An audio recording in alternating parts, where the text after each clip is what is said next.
Totoo na ba talaga to? El Nino na ba talaga? Kasi pati punong nara, kalbo na. Lahat ng puno dito sa amin guys, tuyong tuyo na. Ayan oh. Nakikita nyo yan. Kalbo silang lahat. Kawawang kawawa. Halos pati yung palaisdaan namin wala nang lamang tubig kahit kaunti. Kawawa talaga yung mga alagang mga hayop din ngayon. Pati sila apektado. Tingnan mo yan sila guys. Nag-i-evacuate din sila dahil gusto rin nilang sumilong dyan. Naiinitan din sila. Kawawa naman ang mga nilalang na yan.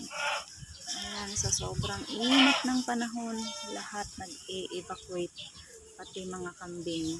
Ayan guys, kaya dapat pangalagaan natin ang ating kalikasan para walang maapektuhan kahit tayo man apektado sa nangyayari ngayon. Thank you for watching.